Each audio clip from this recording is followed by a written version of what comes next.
Halloo! Tere hommikust, armsad sõbrad! Siin füüsikaminutid. Peaaegu kõik kasutavad iga päev telefone. Üha rohkem surfatakse internetis, loetakse e-kirju, chatitakse MSN-is või lobisetakse Skype'iga. Ma ei liialdaks, kui ütleksin, et möödunud sajandi lõpp ja käesolev algus on üks tõeline infotehnoloogia ja kommunikatsiooni ajastu. Aga kuidas siis jõuab jutt ühest telefonist teise või e-kiri teie arvutist sõbara omasse? Tegelikult on see kõik informatsioon. Telefoniaparaat või arvuti muudavad informatsiooni elektrisignaaliks ja saadavad mööda juhet laia ilma.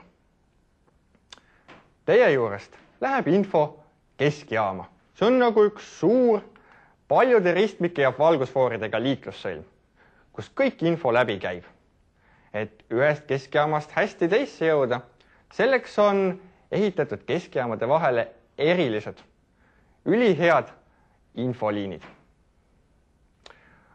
Tehnikainimeste keeli nimetatakse neid laiaribalisteks, ehk siis inglise keeles broadband.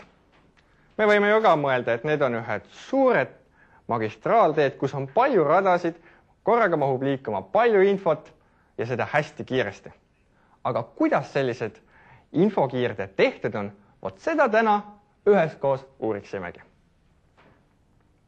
Kui teie juurest läheb sidesüsteemides enamasti selline peenikene elektrijuhe, siis kaugete maade taha on see küll pigem nagu kääruline külavahetee, see tähendab mitte midagi eriti kiiret. Selle asemel kasutatakse infokiirteedena hoopis selliseid klaasist valmistatud juhtmeid, millest on üks päris infotehnoloogias kasutatav näide mul siin. Mööda seda liiguvad väikesed valgussähvakad ja hästi kiiresti. Aga kuidas on võimalik valmistada klaasist juhet? Oleme ju harjunud, et klaas on selline jäik ja habras materjal. Väga kergesti võiks ju selline peenikene juhe näiteks painutamise peale katki murduda. Aga võtke näpust, see ju ei murdu. Teiseks, olete te kunagi vaadanud aiavooliku kera otsast sisse? Kas näete teist otsa? Vot ei näe. Aga miks peaks siis mööda klaasjuhet nägema kuhugi kaugele teisse otsa? Tegelikult on aga nii, et kui me teeme klaasist hästi peenikesed, millimeetrist veel palju peenemad niidid, siis on see kokkuvõttes sama pehme nagu enamus tavalisi õmblusniite. Sellisest klaasniidist võib isegi riiet kududa, mis on kasutatud selle pärast, et ta ei põle. Aga selle vastu, et valgus leviks kõveras juhtmes, on insenerid ära kasutanud ühte erilist loodusnähtust, sisepeegeldamist. Aga kuidas see täpselt toimib, seda vaatame siin all olevas katses. Klaasi asemel on meil vesi. See on ju samamoodi selline läbipaistev materjal või aine. Valame vee siia torusse.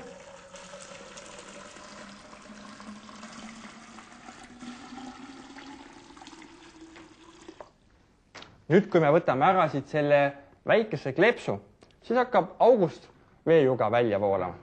Vaatame, kas valgus levib mööda kõverat veejuga. Nonii, mul on siin üks tuli.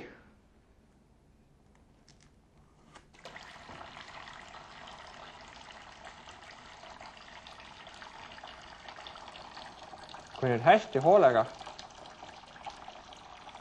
vaadata, siis peaks olema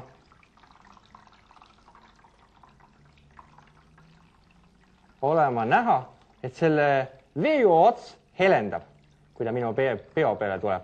Kuigi valgus tuleb ju ainult siit otsast. Võiks arvata esialgu, et valgus levib otse, aga võta näpust. Läheb hoopis kõveralt mööda veejuga. Kunas selline asi siis ikkagi juhtub? Tegelikult on nii, et kui valgus põrkab vastu vee sisepinda ja seda vee tasapinnaga hästi paralleelselt, siis juhtub umbes midagi sarnast nagu lutsu viskamine. Ta põrkab tagasi. Ja nii edasi-tagasi põrgates mööda seda peenikest veejuga või ka mööda klaasfiibrit võib valgus levida väga-väga kaugele. Seda siis kasutataksegi nendes sideliinides. Aga enne kui me veel oma füüsikaminutid lõpetame, vaatame siin ühte sellist kaunist linalakka juuksekimpu. See ei ole aga mitte sugugi tavalistest juustest, vaid nendest samadest peenikest